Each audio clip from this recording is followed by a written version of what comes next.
Well, good morning.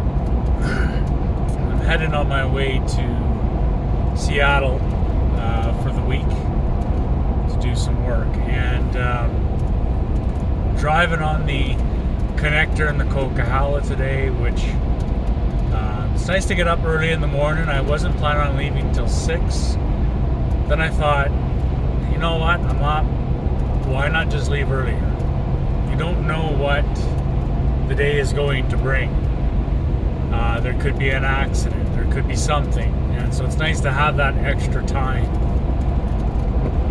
It also allows the opportunity to be able to stop if you wanted to.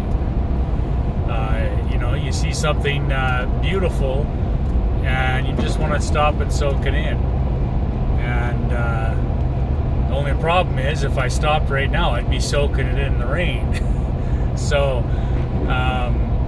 not much to stop right now, but I'm gonna stop into Hope, grab myself a coffee, a little bite to eat. I'll be a couple hours ahead of my journey. If I make it to Abbotsford, maybe I'll stop and have a visit with someone. But while I'm driving, I'm listening to Chase Hughes' book, The Behavior Ops Manual, and it really is bringing in a lot of depth of understanding. Now, if you don't know who he is, he's a former CIA agent, expert in behavioral patterns. It's all psychological understanding of things. And to me, it's really important, as I really enjoy psychological understandings. I love to people watch. I love to understand people and what makes them move and tick. But I cross-reference that with what the Bible says. I want to make sure that the human-made, man-made psychology is not deceiving me from God. I hope that makes sense. We can see right now, the psychology world has lost its ever-loving mind, right? In this whole sexual orientation, affirming sexual orientation. It affirms everything. It affirms drug use and believes it's a solution. It's just not it. But going to the point of what I wanted to get at, what he was talking about. And I've used this term a lot, I'm about to say, and I've used it in hurting ways, I think, and I've used it in truth and understanding ways. And so there's a difference. Something can be true, and there's a way that you can use it to bring light to the truth, and there's ways that you can use it to hurt someone. And I want to be abundantly clear that my intent right now is to use it in a truth matter, not in a way to throw at people. So that term is sheeple. People who are sheep. And I know I just said that, and some of you already rolled your eyes, right? It's the reality of what we are. It is not an option. It is not an insult. It is the reality of what we are. So how do I explain that? Well, I made a short post a couple hours ago this morning as I started thinking about it, and it was along the lines that 65% of people can be talked into murdering someone. And the question was, how do you know that's not you? And here's the truth, you don't. Until you're in the actual moment of it happening and someone persuading you it's the right thing to do, and whether you actually do it or not, you have no idea. That is a very incredible thing to think about.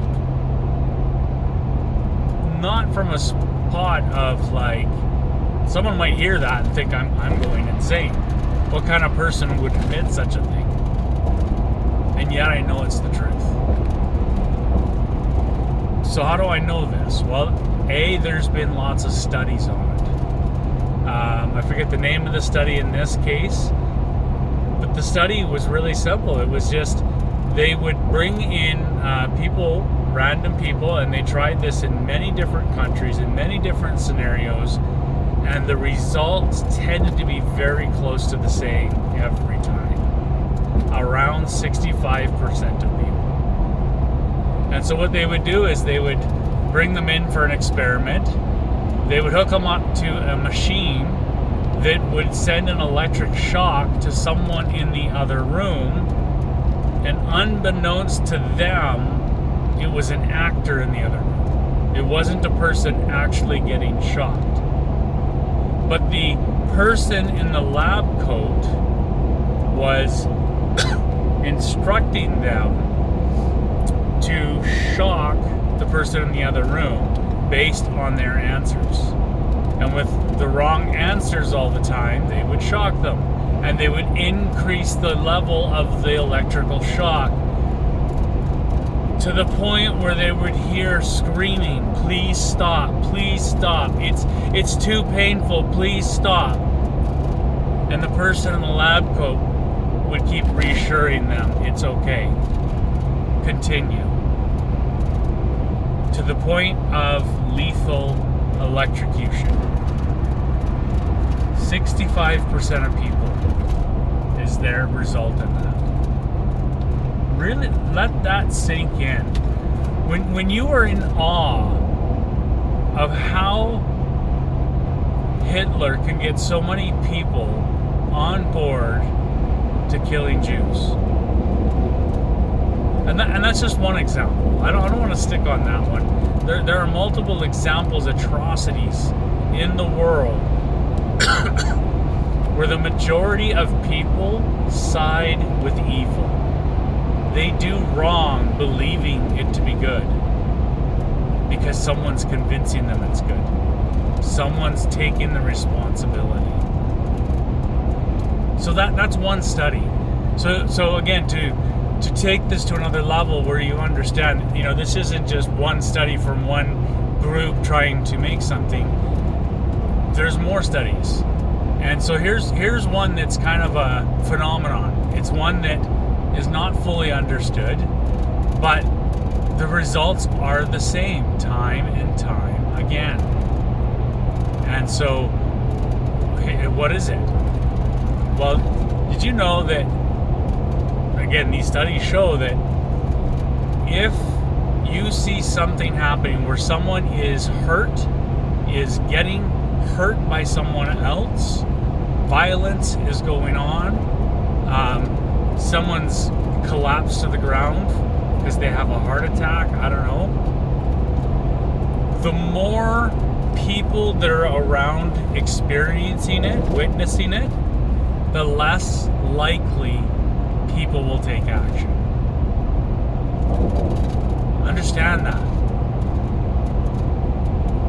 If something happens and you're the only one on the scene, the likelihood of you doing something is really high. But if you're surrounded with 10 people, 20 people, 30 people, the more people around you, the less likely you are to take action. That is mind-blowing. And it's about social conformity. There is a silent agreement being made between people.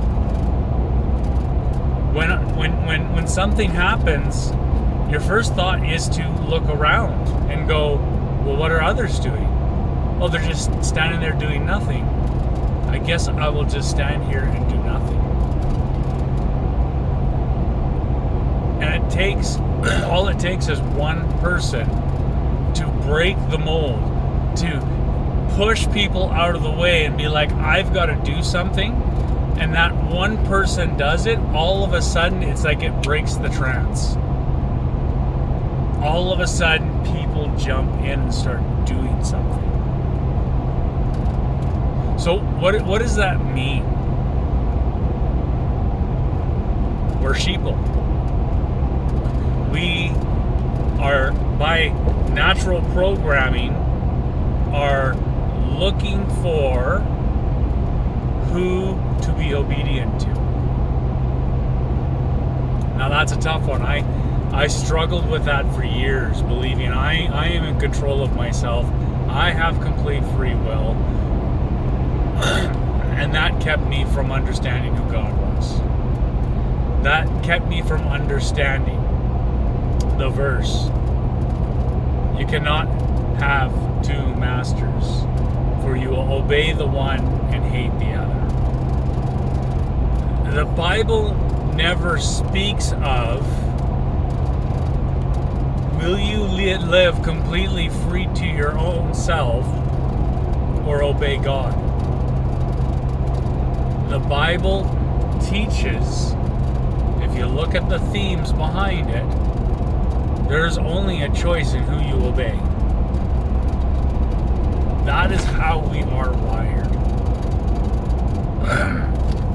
And so when you start to really understand that,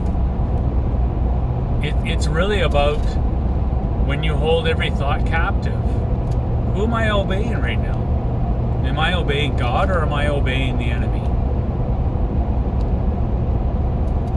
And the answer can be hard to face, because you believe you are in control of yourself. You believe it in your heart of heart, even though you may not say it. Maybe you know your Bible and you're like, no, I know I obey God. In your heart of heart, in the moment, you believe that you are obeying yourself in your own free movement. And you have to check and go back to go, who am I obeying? Obedience is not an option. It's who you are obeying. So again, I'm thinking about the impact of this. What does this mean? I had to pause there for a minute and gather my thoughts. When we experienced COVID, lockdowns, the restrictions, there was a matter of obedience. And it's easy to say, well, it was those who obeyed the government, those who obeyed the restrictions, that they were the problem, that those are the sheeple. And I did it myself. And I see people still in this mindset. It's the left. The left are all sheeple. I'm sorry, but you are dead wrong. We are all sheeple looking for who to obey. And what's happened is there's been a movement on the right as well. And all they're doing is following the propaganda, following the movement. Confession, I did it for a while too. Because it was like, okay, that's wrong, so therefore I'm going to follow this because it appears to be right. Sometimes what's wrong is used to distract you, to move you to another wrong. To make you believe that the other wrong is in fact right. You know, we talk about discernment a lot. If you're a believer, that you have to have discernment. Again, discernment is not distinguishing the difference between what is right and what is wrong. That doesn't require discernment. It should be pretty obvious. Discernment is being able to distinguish between what is right and what is almost right. What looks so much like right, what looks so much like truth, that we believe it to be truth without stopping to think about it. And that's important. So I'm going to wrap this up. thinking a little bit more about obedience, thinking a little bit about how we work in social conformity. These are all really important things to understand. And it's this: while we are looking to be obedient to someone, we're looking for someone to guide us. Of course, that person is Jesus Christ. And I also want to stress the importance of this. You are a leader. I want you to hear that again. You are a leader. You see, again, while there is no question we seek obedience, there is also the truth that everyone is a leader. It doesn't matter who you are, who you think you are, what your self-esteem is, whatever it is. You are a leader. You need to understand that. That's a part of overcoming. That's a part of following Christ. You are a leader who is sharing his light to the world. Okay? Now, what do we know about leaders? Leaders attract followers. The sheeple are looking for people to lead them. So you can be both at the same time. You can be sheeple. I mean, again, the Bible talks about the sheep and leading them, right? So no insult there, it's truth. And knowing that you are a leader, no question, full stop, you are a leader. The only question that you are left asking is, how am I leading? How am I leading? How am I leading myself? How am I following Christ? Am I leading in that? How is that leading others to follow Christ? How is that leading others to be like Christ? How is that leading my children? How is that leading my grandchildren? You can go on and on. That is what we're faced with. So, even though I said I'm going to finish with that, let me finish with this. You're going to have regrets in life. That's again, another truth. You are going to have regrets in life. And we have the grace and mercy of God that help us. We don't need to beat ourselves up for our regrets. And you know what happens? Many people have regrets in their life, and they lead other people by those regrets. Why? I spoke too harshly to my children. And now they lead others by those regrets. And they look down on those who speak harshly to their children, when maybe they should speak life into them. Well, I never taught my kids how to manage their money as good as, they should. Okay? Where are those regrets showing up that you're leading in a bad way? Because when we lead from regret, it never ends. It never works the way we think it goes to. I have many regrets with my children and raising them. And I get to look at it and I get to say, where do I want my regret? There's an interesting question. Where do I want to focus on my regrets? And instead of focusing on my past regrets, I get to focus on the future regrets that I don't want to have.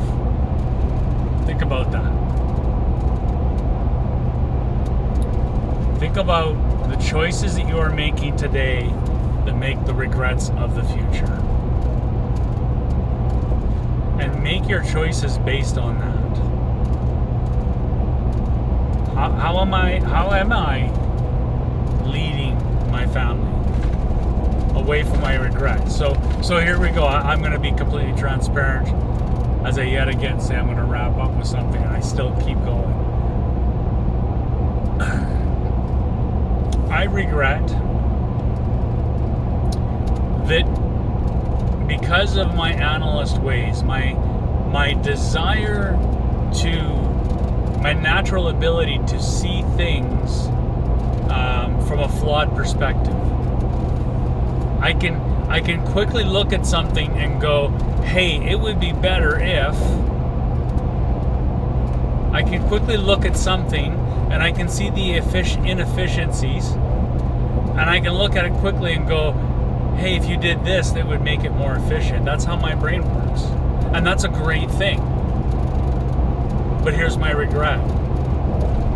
How often am I looking at the things in my family, in my children, in my wife, and I'm focusing on the inefficiencies. I'm focusing on what's not right, when I should be focusing on encouraging, leading in a way that brings life.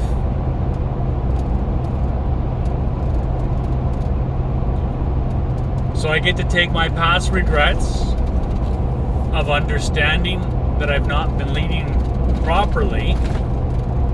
I get to look at the future regrets. What are some possible future regrets when you're constantly leading from a place of what's not right? Constantly leading from your failures in your life and trying and projecting those on others. What's the negative impact of that? Well, divorce, children who don't want to speak to you when they become adults, grandchildren who don't want to speak to you when they're adults, who don't come by as often as they should,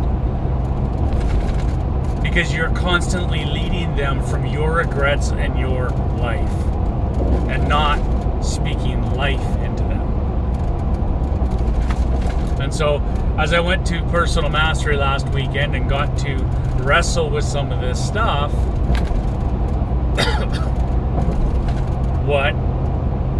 I made a 90-day goal that said, I'm going to be more encouraging to my family.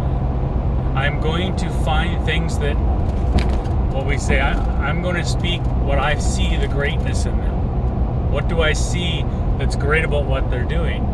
And I'm challenging them. We've been sitting at the dinner table this week, and I've been asking them, what's great about you? What did you do today that was a win?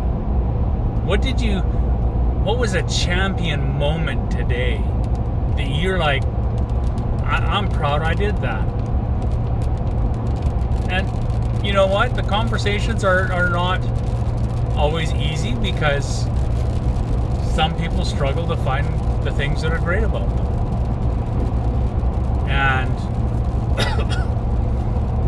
And some days it's easy, and different personalities, right? And it's been encouraging to hear some of the things that they feel good about.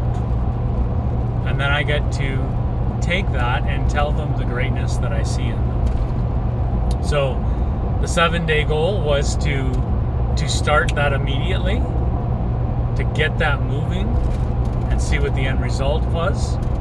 And then by the 90-day goal is it's a behavior pattern. It's about shifting their mind, but it's also about shifting mine. And knowing when my analytical way of thinking serves me and those around me, and when it doesn't. So that's my whole video for this drive here, as I'm just passing through Hope. And I always love the mountains in this area. I don't know, let's just do this and see how you can't see the mountains on the left, but you can see the trees on the right. The traffic isn't terribly busy yet. So it's a very peaceful drive as you look around. So I'm going to end with the question that I started with, in hopes that you will really think about this. The majority of people, 65% of people, can be talked into murdering someone. And is that you? And really ask yourself, how can I easily justify pain on others? That's a hard one to sit with. And I'm going to tell you, if you immediately said, no, that's not me, I'd never do that, I'm going to suggest that it is more than likely that you are in the 65% who would. It's the people who sit down and go, wow, how could I be that person? In what ways, shapes, or forms could I be led to that? Those are the people that I trust my life with. Those are the people that I would follow and lead, because they question themselves. They understand sinful behavior, sinful nature, how it works, and how fragile we can be while we're looking for what we're going to obey. So with that, I challenge you with that, but I also want to make sure that you have an amazing day, that you are blessed today, that you are keeping your minds on God and all of His promises that He has for us. That while we think on such things, we do not need to beat ourselves up. We do not need to be doom and gloom. We just get to face the reality of what the world is, of what God said would happen. And know that God has each and every one of us here for a purpose, in this time, in the place that you are in.